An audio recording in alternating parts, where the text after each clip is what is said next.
4 degrés dont a été béni Eretz Israël et le fondement même de toutes les mitzvot concernant le lien avec cette terre. Et ceci dans un cours complet, dans un séminaire complet qui concerne en fait toute notre approche vis-à-vis de notre nouveau rôle dans l'histoire moderne après 2000 ans d'exil où notre situation est tombée d'un degré national à un degré religieux seulement. C'est-à-dire que lorsque nous étions en exil, nous avons perdu nos problèmes nationaux et on s'est concentré uniquement sur ce qui était, entre guillemets, religieux. Et donc nous avons perdu la vision globale de ce que représente notre peuple, notre nation dans son essence. Et Baruch Hashem, avec notre retour en Eretz Israël, nous redécouvrons notre vraie place dans l'histoire, et cette place est avant tout une place au niveau de la nation d'Israël qui renaît de ses cendres et qui doit, dans son rôle, dans son message, apporter en fait une idéologie divine, l'idéologie divine sur terre. Donc nous sommes les messagers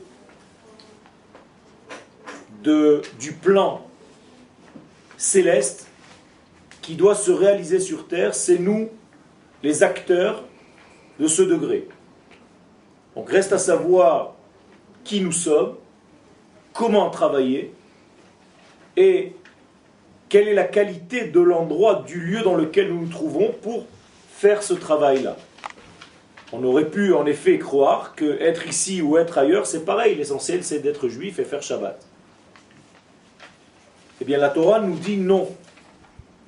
La Torah nous dit non par l'apparition d'Akadosh Baruch Hu lui-même à Abraham, qui est la source même de la nation d'Israël, en lui disant « ça ne suffit pas d'être où tu es. Je ne veux pas que tu sois un homme qui craint Dieu seulement. J'ai besoin que tu réintègres ta notion de peuple d'Israël, Ve'e'isra le goy gadol, je veux que tu deviennes une grande nation. »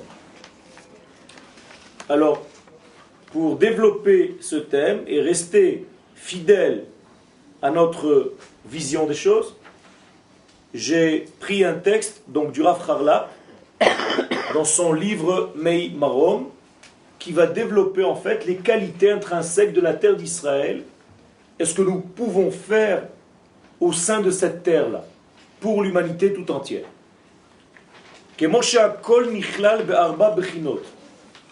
De même façon que tout dans ce monde se résume en 4 degrés. Arba otiyot shem havaya, les 4 lettres du nom de Dieu, le tétragramme. Ça veut dire que les 4 lettres du nom de Dieu ne sont pas des lettres du nom de quelqu'un. Le degré de nom en hébreu, Shem,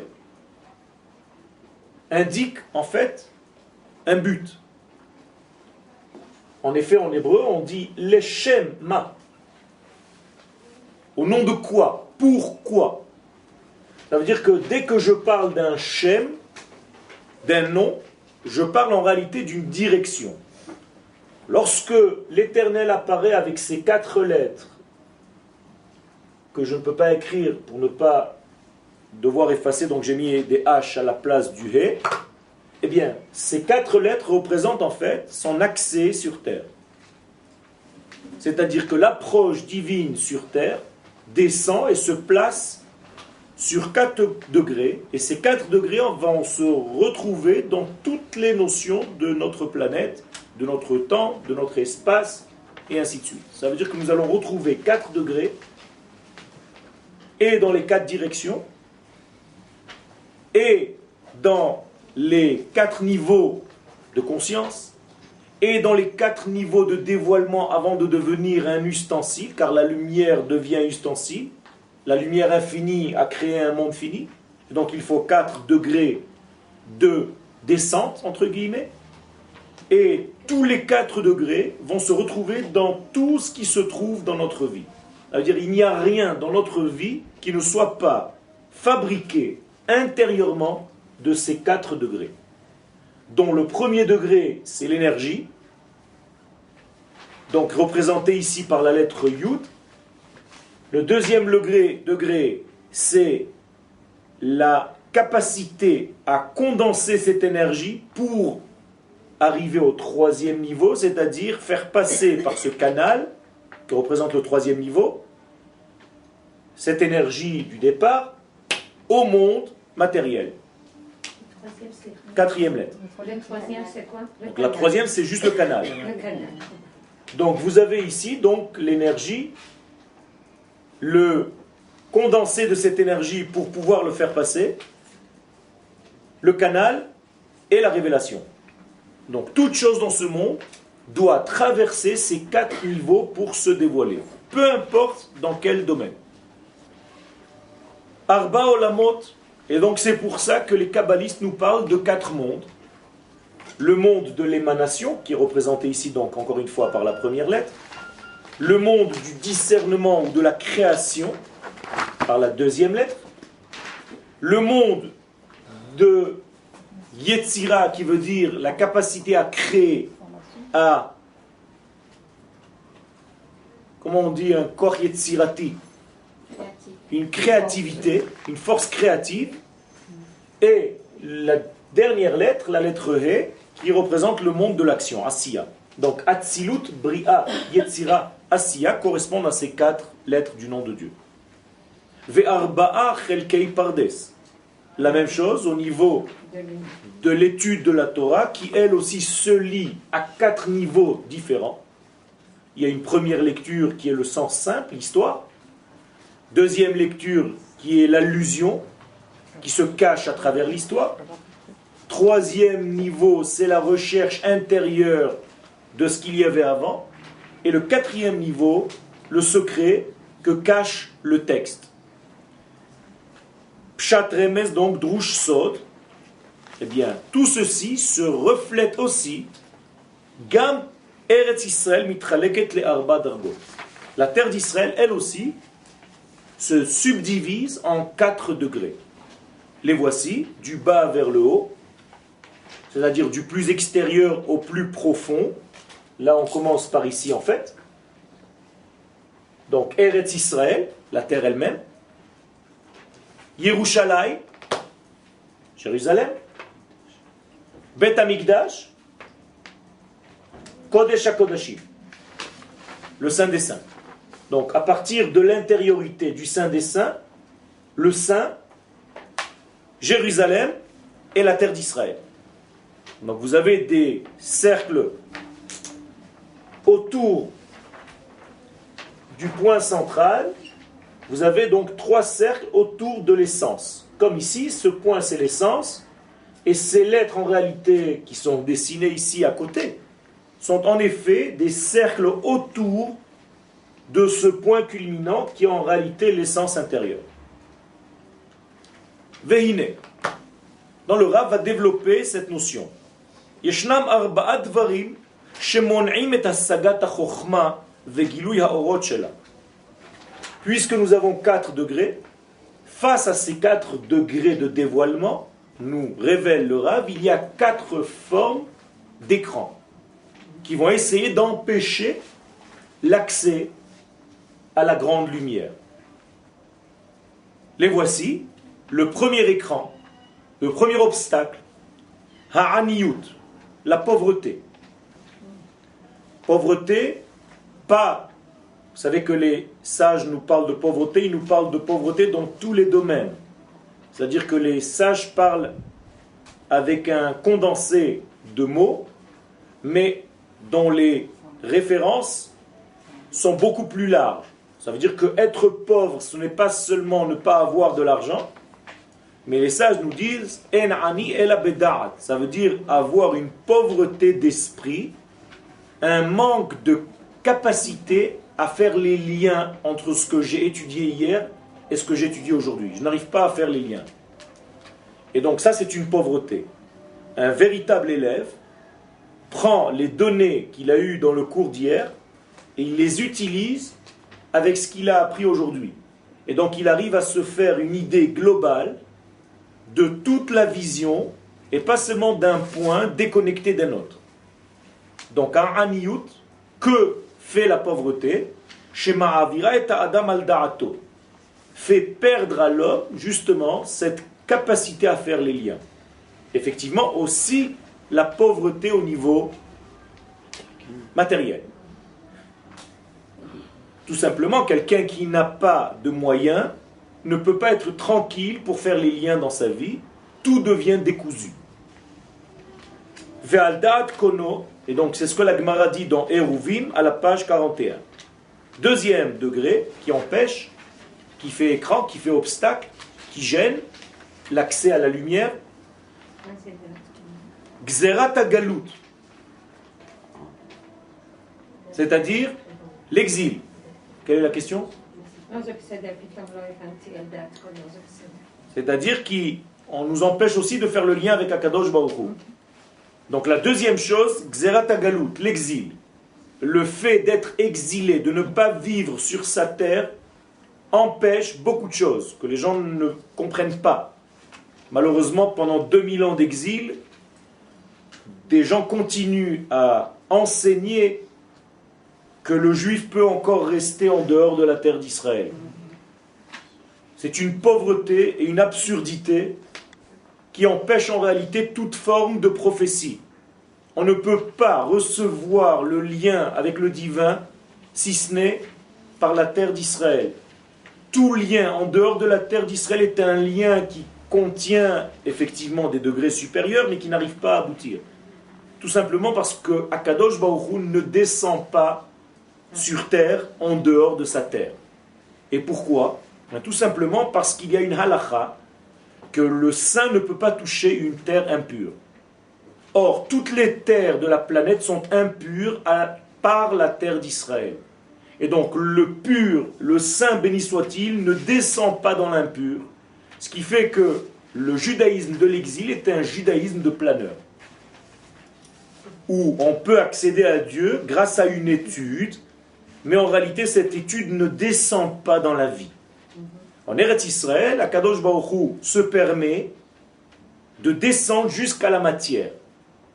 Et donc, la matière de la terre d'Israël contient le divin, à tel point que la matière elle-même s'appelle une matière divine. Et donc, il y a ici tout un enseignement. Cet enseignement, on nous vient, et on peut voir une référence très simple, lorsque la manne tombait dans le désert étant en dehors de la terre d'Israël, la manne étant une nourriture qui vient du Saint, béni soit-il. Donc comment est-ce possible que cette nourriture descende dans le désert? Ça contredit ce que je viens de dire. Eh bien non.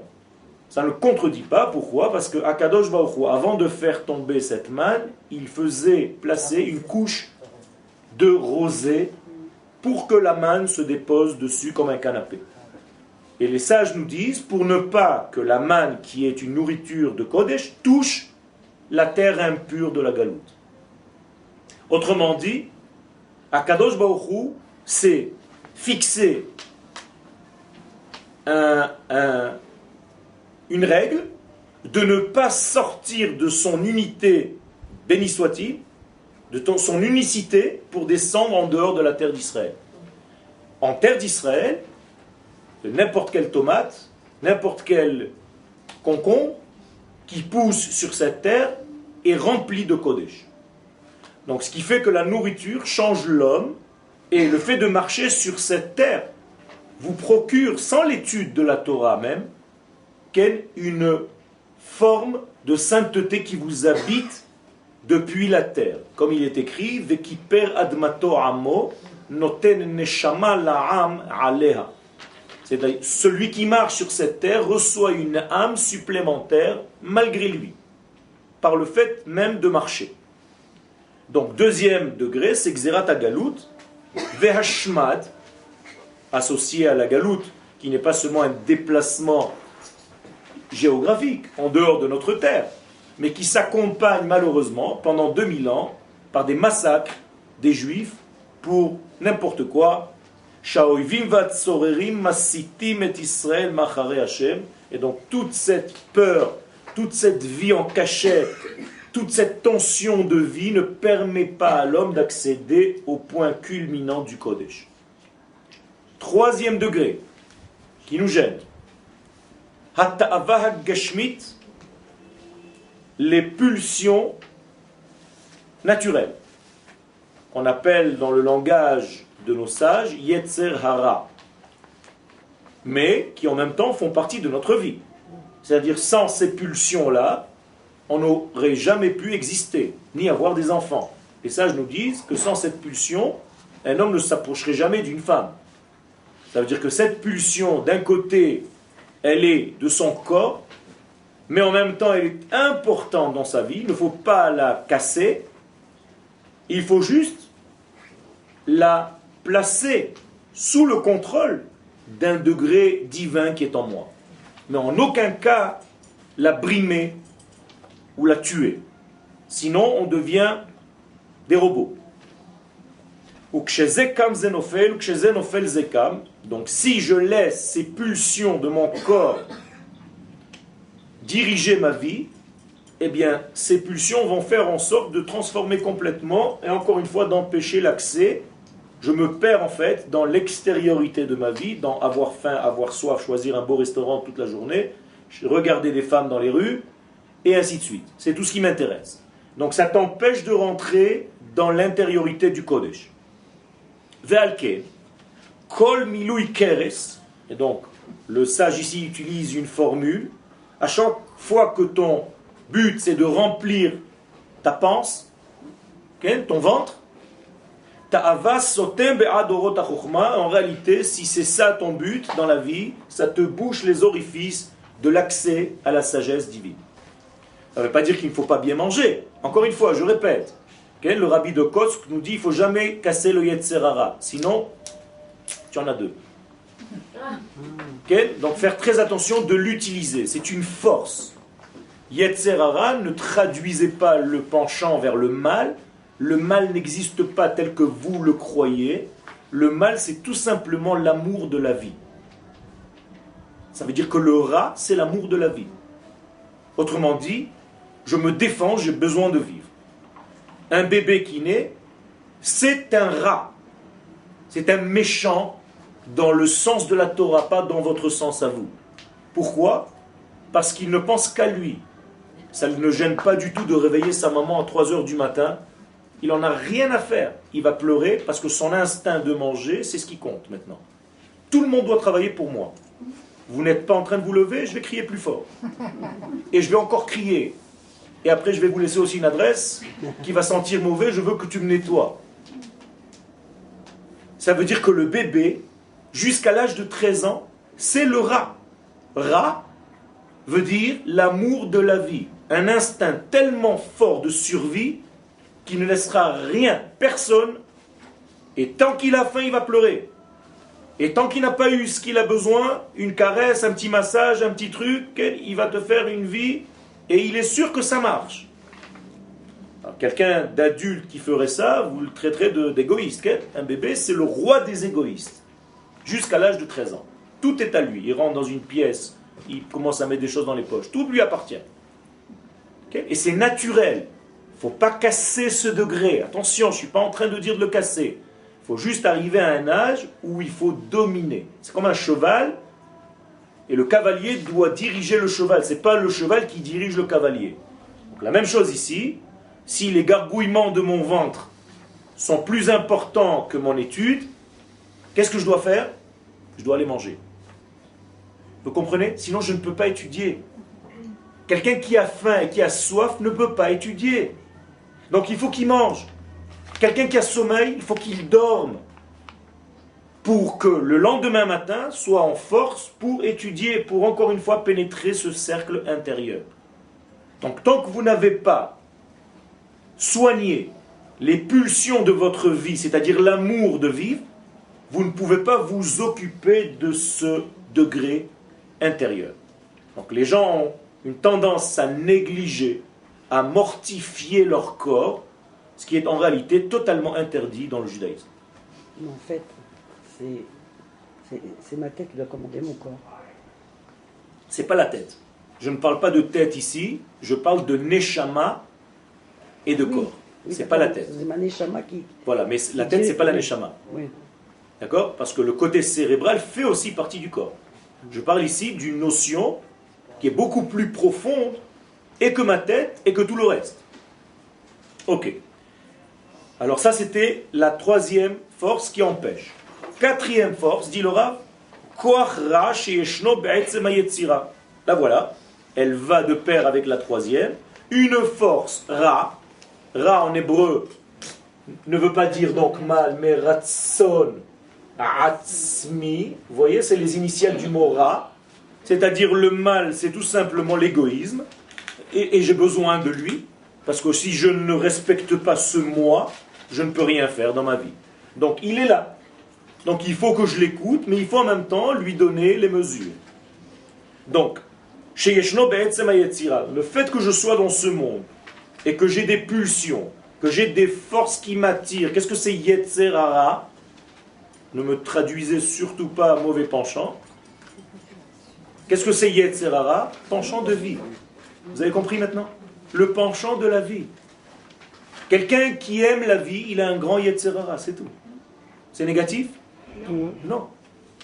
Et d'ailleurs, je dois servir Dieu avec celui-là aussi. Pas seulement avec le bien. Avec le Yetzer Hara, ça fait partie de ma vie. Et donc, je dois respecter ce côté-là, encore une fois, en lui donnant ses limites. Donc, Yetzer en hébreu tire sa racine dans le mot Yetzira, qui veut dire créativité. Donc, si je suis un grand créateur, un grand créatif, mon Yetzer Hara est grand. Et d'ailleurs, les sages nous disent Kol hagadol michavero, yitzro gadol mimeno. Plus un homme est grand, dans l'accès au point culminant central, plus son Yetzer est grand parallèlement. Ça veut dire que quelqu'un qui est grand dans la Torah, il a des pulsions qu'un homme normal ne peut même pas comprendre. Et ne croyez pas que parce qu'il est grand dans la Torah, il n'est attiré par rien du tout. C'est tout le contraire. Sinon, ça ne veut pas dire qu'il est grand en Torah. Ça veut dire l'inverse. Vous avez compris? Parce qu'en réalité, ça va ensemble. C'est la même énergie. C'est une valeur absolue à laquelle on donne un signe plus ou un signe moins. C'est tout. Nous n'avons qu'une valeur absolue. C'est à moi de placer le signe. Si j'utilise cette valeur absolue comme un moteur, ça devient un plus. Et si j'utilise cette valeur absolue comme quelque chose de négatif qui bouge tous mes accès, eh bien ça, j'ai utilisé dans le mal. Et donc, le Rav nous dit, d'où vient ce Yetzer Hara, cette pulsion de vie?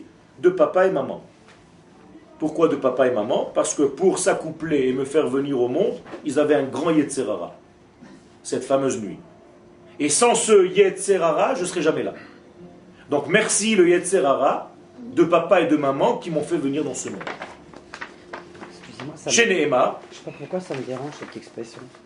De quoi? Le Yetzer Hara. Mais c'est ça le, parce que encore une fois, maintenant que je viens de traduire le véritable sens, toi tu continues à le penser en français.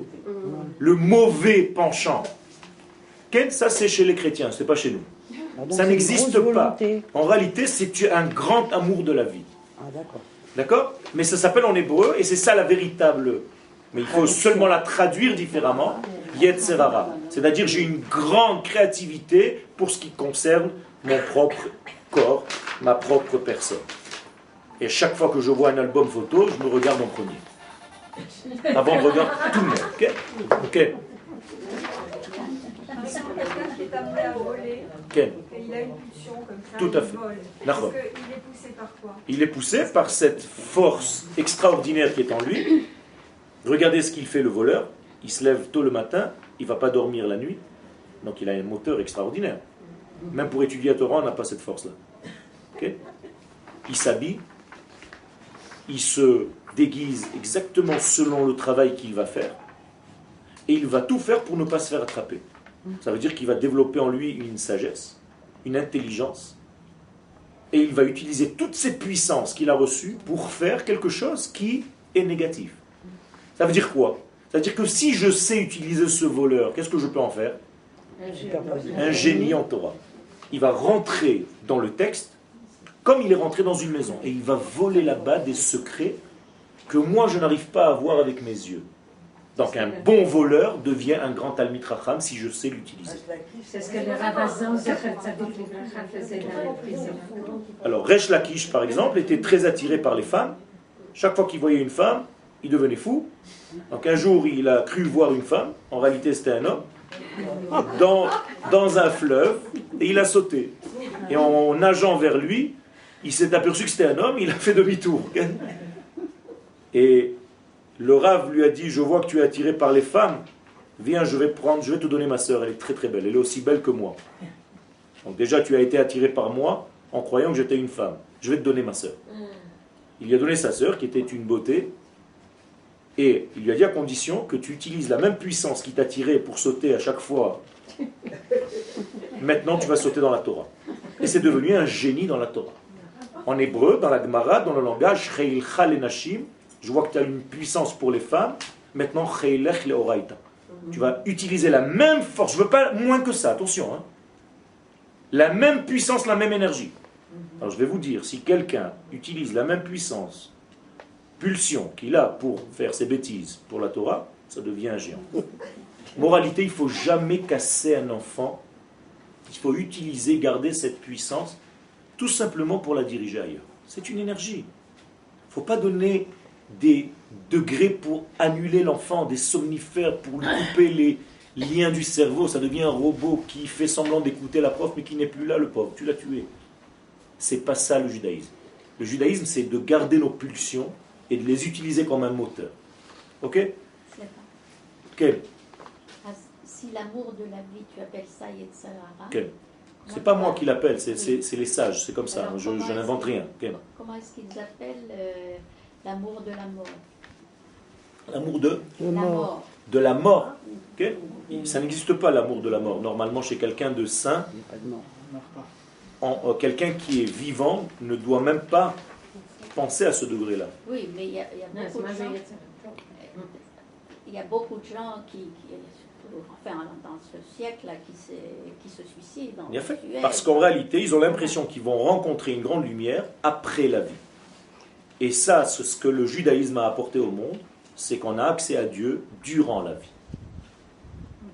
Okay? Donc c'est en réalité l'inverse du judaïsme. La mort est un scandale. Elle n'a pas été prévue au départ de la création du monde, je vous le rappelle. C'est par la faute du premier homme que la mort est arrivée. Si l'homme n'avait pas consommé de ce degré inférieur, c'est-à-dire de ses pulsions, il serait resté à ce niveau-là. Alors le Yetzer Hatov, ça c'est une autre question, c'est l'amour de l'infini qui est en moi, c'est-à-dire Maneshama. Et le Yetzer Hara, c'est l'amour de la vie tout simplement, de bien manger, de bien boire, et d'avoir la peau du ventre bien tendue. Okay? Alors, excuse-moi, c'est de quelle vie qu'on parle alors après? On quitte ce monde. Quand on quitte, je ne parle pas il y a 2 degrés. Là, tu es en train d'introduire un autre sujet. Parce que je sais que vous avez posé la question. De quoi? De Olam Haba? Le Olam Haba, c'est pas dans l'avenir. C'était pas prévu de mourir avant. Pourquoi maintenant on dit que si c'est pas vraiment la vraie vie? Ah ben justement, c'est parce que les gens avec qui tu étudies te racontent n'importe quoi, excuse-moi. Okay? Tout le monde. Enfin, tous les c'est ça le problème. C'est pour ça qu'en Eretz Israël, nous étudions la Torah du Rav Kook. La Torah du Rav Kook nous ramène à la Torah de la Kabbalah. Car il n'y a pas de vie après? C'est pas qu'il n'y a pas de vie après. C'est que l'essentiel, c'est pas d'être là-bas. C'est d'amener tout ce qui est là-bas ici. Donc je me dois de vivre, et la preuve la plus grande, tu poseras la question à celui qui te dit ça, comment ça se fait que l'ultime degré de toute la création, c'est la résurrection des morts? Si le but c'est de partir là-bas, eh bien, suicidons-nous, nous sommes au 2e étage, on saute tous, et c'est fini, on est déjà dans le Olam Haba. Ça veut dire que si la fin du monde, c'est de revenir ici, la résurrection des morts, ça veut dire que le but, c'est d'être ici et pas d'être là-bas. Oui, mais c'est pas la même chose. Suicider, c'est pas pareil. C'est la même chose. C'est quelqu'un qui veut idéaliser la mort, eh bien, il peut la rapprocher. Oui, C'est la même chose. Un suicide, on ne peut pas la rapprocher pour aller vers au-delà. Mais justement, c'est ça son but. Ça veut dire qu'il y a un problème dans son degré de vie.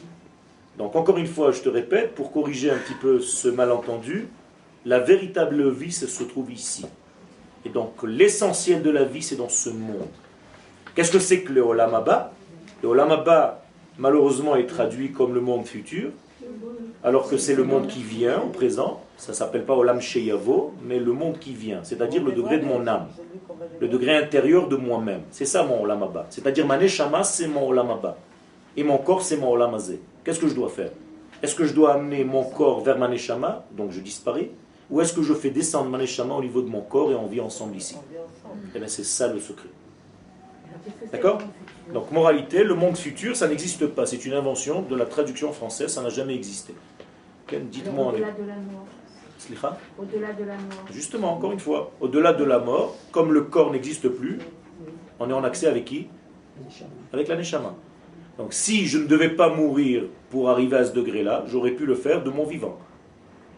Et comme je n'arrive pas, parce que mon corps est tellement grossier, qu'on est obligé de le mettre de côté pour accéder à la Neshama, alors on tue le corps.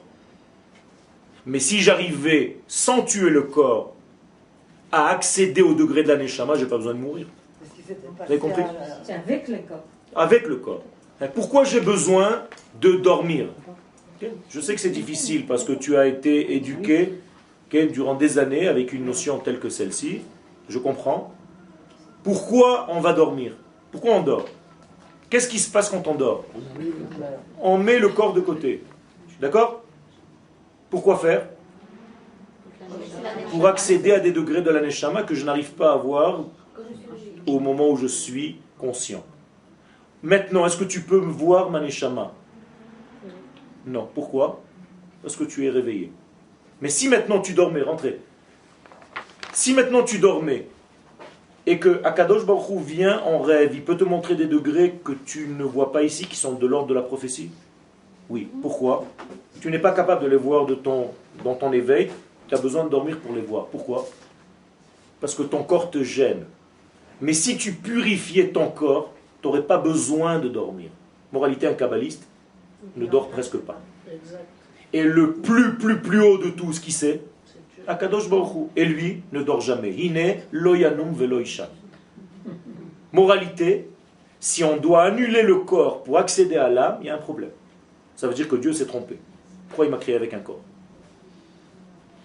Le but, c'est d'amener toutes les notions qu'on appelle âme dans ce corps-là et de vivre en osmose avec lui. Et donc, le David Amelech, dans Teilim, Hen be'avon chulalti. Regardez ce que dit David Amelech. Comment est-ce que j'étais fabriqué? Par une faute. Be'avon chulalti. C'est-à-dire que mon père et ma mère ont eu un grand Yetzerara. Ou bechet yechematni imi. Je ne veux même pas vous traduire, tellement c'est pas facile à traduire. Okay? Incroyable. David Amelech, Teilim, 51. Regardez-le en français, je ne sais pas comment ils vont l'en traduire là-bas. Mais je vous garantis que la traduction ici, elle est chaude. Ve'im mitzad, d'ailleurs, yechematni, ça vient du mot chaud. Ve'im mitzad hayetzira hanafshit, shechol ze me'akev be'ad or ha'chokhma shelo yitgale bimlo hodo. Et donc, le corps, si je ne sais pas le purifier, il est encore une fois un de ces 4 obstacles qui m'empêchent de voir la lumière intérieure. Qu'est-ce qu'il faut faire? Ou je mets mon corps de côté, et ça c'est pas l'idéal, ou bien je purifie mon corps pour qu'il devienne transparent. Et quand mon corps devient transparent, il laisse apparaître la neshama, donc il ne devient plus obstacle. Et donc un grand sage, quand il te voit, il sait exactement ce que tu as fait aujourd'hui et hier. Pourquoi? Parce qu'il ne voit pas ton corps, il voit ton intériorité. Comment est-ce qu'il est capable de faire ça? Parce qu'il a un système qui lui permet d'enlever tout ce qui est superficiel pour voir l'essence. Comme s'il dormait, qu'il recevait en ce moment une prophétie. D'accord? Tenez les feuilles. Ou kenege. Arba'a dvarim ellu. Face à ces 4 degrés-là, Ba'im arba'at chelke Eretz Israël. Donc les 4 parties de cette terre d'Israël viennent en équivalence avec ces 4 degrés. Quel? Moi, le 4e degré, Je viens de le dire. La faute, le yetzer en fait. Non, parce que c'était. Non, Le le. 1er degré, c'est la pauvreté, le 2e, l'exil, et le 3e, le yetzerara. Non. Non, non, non, non. Le 3e degré, c'est la ta'ava gashmit. C'est manger et boire. Okay? Okay. Donc, Arbaat Chelke Eretz Israël. Habracha Shmeimi. Donc, quelles sont les 4 bénédictions maintenant de la terre d'Israël? Vous voyez, on est en train de passer à chaque fois d'un sens à l'autre. C'est-à-dire les forces qui cachent et les forces qui révèlent. Et c'est à toi de faire le tri pour révéler, d'enlever, d'essayer de te déconnecter des forces qui t'empêchent. Donc, à Bracha Shmeimit, la bénédiction céleste, chez Yeshna le Eretz Israël. Eretz Israël a été doté d'une bénédiction divine. Akadosh Baruch Hu a béni cette terre. Traduction du mot bénir en hébreu. Mais qu'est-ce que ça veut dire?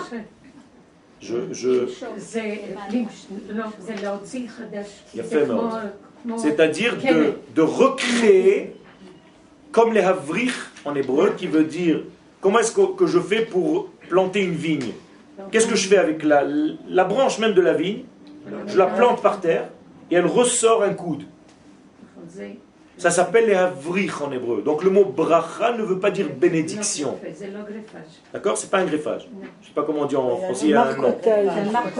Marcotage, exactement. Marcotage. Okay. C'est ça le terme. Je me rappelle.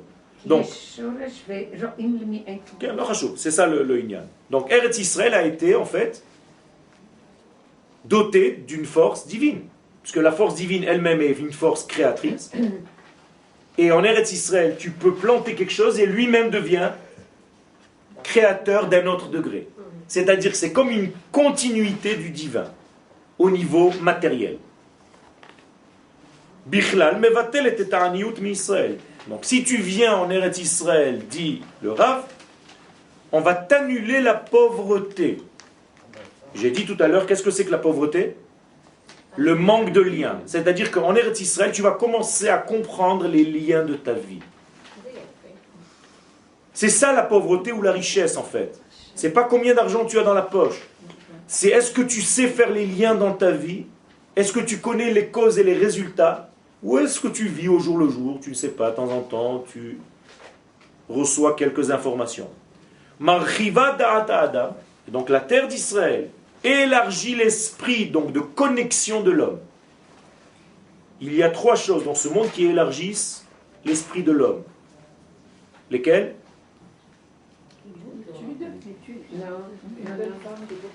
Fémod. Isha na'a, une femme agréable. Kelim na'im, de beaux ustensiles. Vedira na'a, et une belle maison. Bizarre. La Torah, normalement, elle n'en a rien à faire. Et des femmes, et des belles maisons, et des beaux kelim. C'est ce qu'on pense. C'est faux. Encore une fois, encore une éducation de 2000 ans de massacre. La Gemara nous dit le contraire. Quand tu as de beaux ustensiles, une femme agréable, une belle maison, en réalité, ton esprit grandit. Parce que quoi? Parce que tu utilises le monde matériel comme un véhicule de tout le degré que tu as en toi. Et si tu négliges tous ces degrés-là pour ne devenir qu'une vapeur, eh bien tu n'existes pas en fait. C'est là où tu deviens pauvre. Tu t'appauvris. Quand tu veux te sentir libre et grand, à Pessah par exemple, on te dit d'utiliser les plus beaux ustensiles que tu as dans la maison. Arrête de les garder. Dans les maisons juives, il y a toujours une armoire où tu as des fourchettes de Zman, je ne sais pas que de Moshe Rabbeinu. Jamais on les sort, rien qu'on les regarde. Tu dois manger avec ces ustensiles. Ça t'élargit l'esprit. Sors-les pour Shabbat. Ne les garde pas une fois tous les, je sais pas quoi, le service. Oh, le service. Oh. Utilise ça. Utilise ce service parce que tu élargis en réalité ta connexion dans la vie. Et donc fais les choses belles. Tu construis un mikvé, fais-le beau. Tu vas t'acheter un vêtement, tu as du souci d'avoir une belle jupe, une belle robe, eh bien c'est bien. Il ne faut pas négliger ces degrés, c'est important, ils font partie de notre vie. C'est-à-dire que le côté esthétique, en Eretz Israël, on le replace à son véritable niveau. En Eretz Israël, si tu n'as pas conscience du côté esthétique, tu es mort. C'est ce qu'on dit dans le schéma, chaque fois, Yofi, Tov et Yofi. Nachon, Nachon, Vetov et Yafé. Le téléphone ici, au lieu d'enregistrer, il appelle depuis tout à l'heure. Donc, Je suis dans un cours. les Sagat Torah. Et tout ça, ça fait en sorte que je peux recevoir finalement la Torah. La saga, qu'est-ce que c'est la saga en hébreu? Mazel et asig, atteindre. Il a fait. La saga, c'est dans tout mon être. Dites-lui que je ne suis pas là. Il n'a pas l'habitude encore du Mahon. Ce sont des élèves à moi du Mahon. Donc, Marchivat le Asagat Torah. Donc, pour atteindre le degré de la Torah, c'est-à-dire dans tout mon être. Encore une fois, la Torah n'est pas une information.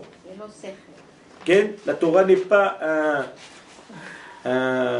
comment on dit, une information qui vient de loin et qui me dit ah, une nouveauté, super, j'ai appris quelque chose de neuf. C'est pas ça la Torah.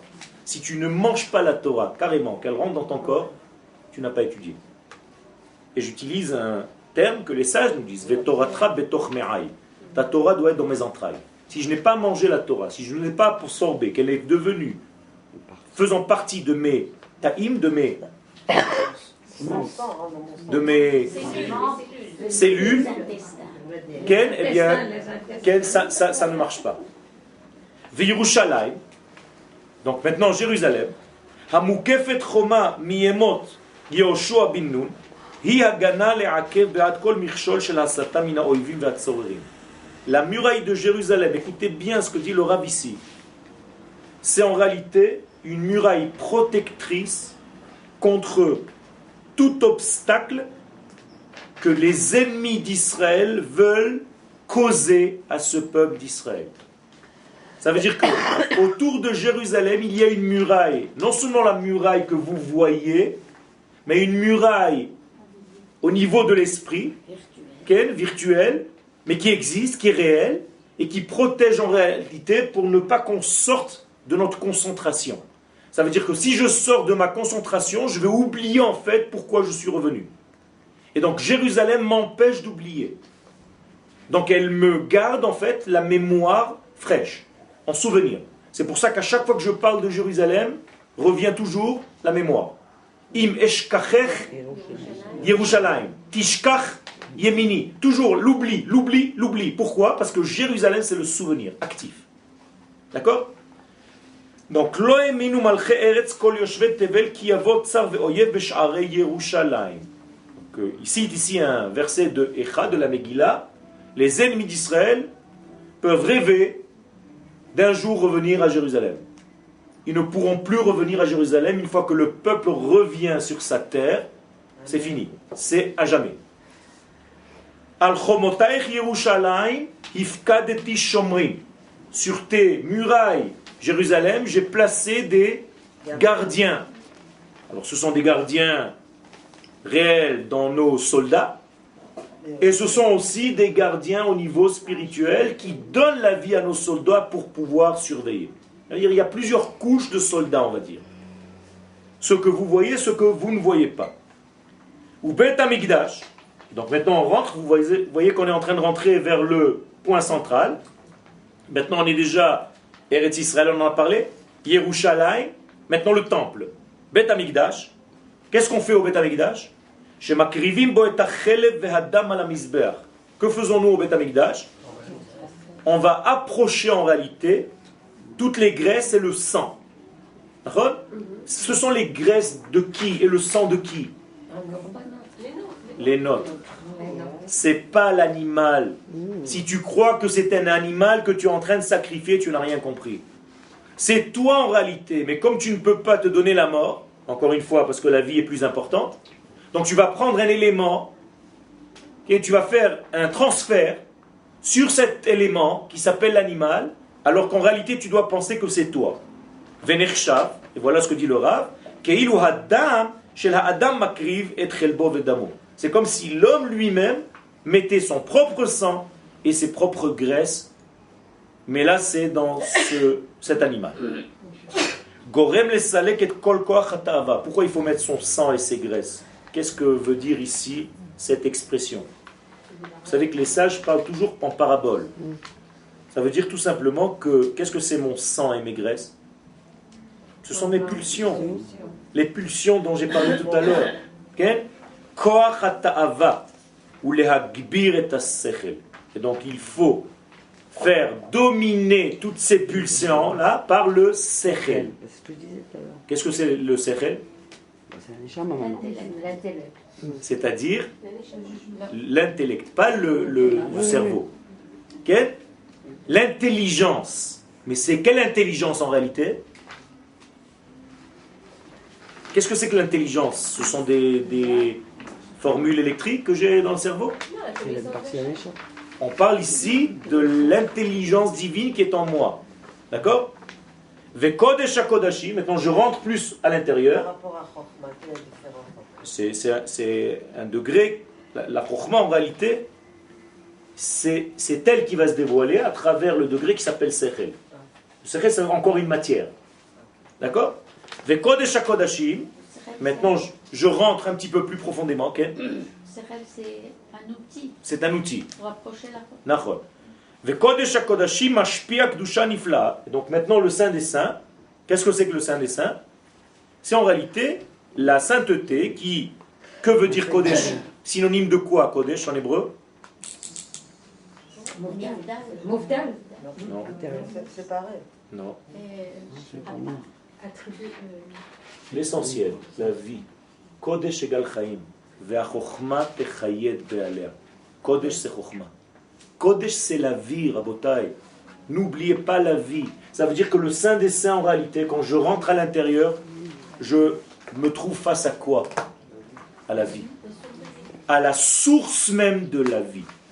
Ça veut dire que le Kohen, le grand prêtre qui rentrait au Beth Amikdash dans le Saint des Saints, combien de personnes rentraient là-dedans? Non, toute la nation d'Israël. À travers lui. Vous comprenez? Ça veut dire que lui rentrait, mais en réalité, c'est nous qui rentrions. Et qu'est-ce qu'il fait là-bas? Qu'est-ce qu'il fait là-bas? Il prie pour lui, pour sa famille et pour un Comment tu t'appelles? Kelly. Kelly. Pourquoi le Kohen Gadol ne reste pas dedans? Dans le Saint des Saints. C'est super, non? La source de la vie. J'ai posé cette question ce matin à mes élèves au Macron. Il va la chercher pour les autres. Parce qu'en réalité, ça ne sert à rien de rentrer pour y rester. Rentrer pour y rester, c'est mourir. C'est s'annuler à ce monde pour accéder à un monde de l'au-delà. Et les Chachamim nous disent attention. Le Kohen Gadol, on lui faisait une fête, pas quand il rentrait, quand il sortait. Parce que mon but, c'est pas que tu restes là-dedans. C'est que ce que tu as appris là-dedans, ce que la forme de vie, le plat de vie que tu as reçu là-bas, je veux que tu le ressortes vers dehors, vers la vraie vie ici en bas, avec tes semblables. Donc que faisaient ces semblables? Il attachait avec une chaîne, en lui disant, attention, tu n'es pas une vapeur, on te fait monter là-dedans, mais peut-être parce que tu as une envie d'exaltation, de contact avec l'infini, tu risques de te marier avec lui et de finir dans un monastère. C'est ça la même chose. Alors chez nous, pour éviter de rentrer dans les monastères, on nous met des chaînes. Et dès que tu rentres dans le monastère, on te tire vers l'extérieur. On te dit attention, tu es en train de mourir. Tu vas finir par ne plus te marier. Tu vas finir par ne... Et c'est exactement ça. La chrétienté, c'est ça. Arrête de vivre. Ne te marie pas. Fais abstinence. Ne parle plus. mets-toi dans le silence, ne mange presque plus, monte. C'est pas ça la vie. Chez les sages, c'est tout l'inverse. Marie-toi, amène des enfants, mange, aie de l'argent, travaille, sois dans ce monde. Mais tout ça avec le Kodesh. Ça, c'est une force. Excuse-moi. Okay. Parce que je sais pas pourquoi ça me rappelle un œil. Est-ce que le Ishon qu'on a dans l'œil... Ishon. Ishon. Okay. C'est un rapport avec... Qu'est-ce que c'est le Ishon? Que veut dire le mot Ishon en hébreu? Non, Ishon. Un petit homme. C'est mignon. Ishon, c'est un petit homme. Qu'est-ce qu'on voit? Ishon, c'est un petit homme, c'est pas une invention. Hein. Ça veut dire que tout ce que je suis se retrouve en fait dans mon œil. L'iridologie. Okay? Ça veut dire qu'en réalité, dans mon œil, j'ai tous les degrés. Combien de parties il y a dans l'œil? C'était le début du shiur. 4. D'accord? C'est la même chose. Ok? Ça veut dire, la planète Terre, c'est la même chose, c'est un œil. Combien de blanc il y a dans l'œil? Combien de pourcentage de blanc? 70 à 75. Exactement comme l'œil, comme la planète, il y a 70% d'eau. Et si tu rassembles toutes les terres, ça forme comme le noir de l'œil. Séparé avec un filet vert qui fait le lien entre le blanc de l'œil et l'œil lui-même. Et à l'intérieur de l'œil lui-même, il y a le yud qui, selon l'orifice que je veux voir plus grand ou plus petit. C'est-à-dire quand on me met dans le noir, qu'est-ce qui se passe? Ça grandit parce que j'ai besoin de voir plus. Et quand je suis en pleine lumière, j'ai besoin de protéger mon œil, donc je ferme un petit peu. Donc lorsque Moshe rentre pour voir Dieu, qu'est-ce qui se passe? Il rétrécit ses yeux, il ferme ses yeux, il rentre dans le harafel, dans le brouillard. Vous avez compris? C'est la même chose, c'est tout pareil. Donc, les salek et kol maout shel adam. Donc, toute cette kedusha, les salek et kol maout shel adam ultaer et hanefesh shel salek bazet kol kocho shel hara sheyeshno betzirat adam. Donc, quand je rentre dans le Kodesh HaKodashim, je me retrouve avec l'essence, avec l'essentiel. Il n'y a plus rien de superflu. Donc, qu'est-ce qui se passe là-dedans? Je retrouve en réalité les vraies données de la vie, telles qu'elles étaient au départ. Donc maintenant j'ai fini de faire le travail ici, qu'est-ce que je fais? Je ressors. Quand je ressors ici, qu'est-ce que je dois dire à tous mes copains? Oh, tu sais pas ce que j'ai vu là-dedans? Tu sais, on est vraiment à côté de la plaque, il faut vraiment changer notre manière de vie. Est-ce que nous faisons ça aujourd'hui? Oui, pourquoi vous dites non? Chaque fois qu'un homme monte à la Torah, il redescend, il va serrer la main à tout le monde. Seulement aujourd'hui on lui dit Chazak ubaou, Chazak ubaou, Chazak ubaou, Baourtier, Chazak ubaou, Chazak ubaou. Mais en réalité, qu'est-ce qu'il devrait dire? Oh, je sais pas Maurice, ce que j'ai vu là-haut. Tu dois rester avec lui un quart d'heure normalement. Tu as intérêt à monter, je te dis pas, c'est magnifique. Mais c'est ça ce qu'on fait. On monte, où est-ce qu'on monte quand on monte à la Torah? Où est-ce qu'on va? On va au mont Sinaï. Et on entend la Torah de Dieu. Et quand je redescends de là-bas, je ne suis pas égoïste, il faut que je dise à mon copain, tu sais ce que j'ai vécu? Tiens, goûte un petit peu, touche-moi. C'est ça le secret. Donc la même chose, on monte à la Torah et on redescend de la Torah. Très important de redescendre de la Torah. Quel? Je ne comprends pas le salek et marout shel adam. Qui a marout shel adam, c'est le Yetzirah. Mais c'est le salek. Non. Parce que tu utilises un hébreu moderne, l'hébreu de la Bible, Mazes Salka. Faire monter, mettre en relief. Il a fait Salka da'atach dans la Gemara. Est-ce qu'il te monte à l'esprit de dire ça? Ole beda'atra en hébreu. Donc les salek c'est monter. C'est que quand une personne quitte ce monde, c'est ça. C'est ça. Ça veut dire qu'est-ce qui se passe en réalité? Sa neshama sort et son corps est enterré. Maintenant, si le corps ne vaut rien, qu'est-ce qui se passe normalement? Si le corps ne valait rien, on le met dans un sac plastique, poubelle, et on le jette. Pourquoi on fait tout ce qu'on fait? Pour qui on fait tout ce qu'on fait? Pour le corps. On le lave, on le nettoie, on l'habille, on l'enterre. Ah, ça suffit. La Gemara nous dit dans Sanhedrin, chapitre 11, tu sais pourquoi tu fais ça? pour préparer le corps parce que la Neshama va revenir, attention. C'est pas un but de partir. Chouette, il a quitté ce monde, ouais. Non. Il doit revenir dans ce monde. Donc les vêtements qu'il a maintenant, ce sont les vêtements qu'il va avoir lorsqu'il va se relever. Donc il faut l'habiller pour ne pas qu'il se réveille nu, dit la Gemara. Excusez-moi. Donc finalement, quand quelqu'un quitte ce monde, il a les yeux blancs, il retourne à l'intérieur les yeux. Okay. Donc en vérité, il est rentré dans un monde intérieur. Tout à fait. D'ailleurs, comment ça s'appelle en hébreu? Je sais pas. Pas mourir. Leit pater. Mazé leit pater. Non, j'explique que comme... Qu'est-ce que c'est le niftar? L'œil, il rentre, il se retourne. Parce qu'on a les yeux blancs. Comme quand on dort. Tu n'as pas besoin d'aller Oui, plus loin, Evelyne. Quand on dort, Oui, c'est pareil. qu'est-ce qui se passe? Qu'est-ce que c'est ptira? Ptira. Niftar en hébreu. Qu'est-ce que c'est niftar? Vous le traduisez par mort. Non, il a démissionné pour l'instant. Pitourim. Itpater me'avoda azot, notim lo avoda acheret. C'est-à-dire, il a démissionné de ce travail pour l'instant, on lui donne un autre travail, mais après il revient. Attention, c'est pas n'importe quoi. Ce que je suis en train de vous raconter ici, c'est le yesod, c'est le fondement même du judaïsme. C'est pas lui qui a démissionné, on l'a licencié. On l'a licencié, voilà. Okay. Comme tu veux. בסדר? Alors, ועל ידי סילוק הגורמים הללו מתגלה אור החוכמה משלמות. Et donc, quand on fait mettre en relief tous ces degrés-là, eh bien, la lumière de la sagesse divine se dévoile dans son entité. Que représente la chokhma? Qu'est-ce que ça veut dire chokhma? Comment vous traduisez le mot chokhma en français? La sagesse? La puissance de la question. Qu'est-ce que ça veut dire koachma? La force de choses. C'est-à-dire? La connaissance. Koachma, chokhma. Qu'est-ce que c'est koachma? La sagesse inaccessible. Non, au contraire. Non, les mains c'est d'avant. Non, au contraire. Quel est... Tu ne devrais pas dire ça, toi. Tu connais les nikudim de chokhma. Shem Havaya benikud chokhma.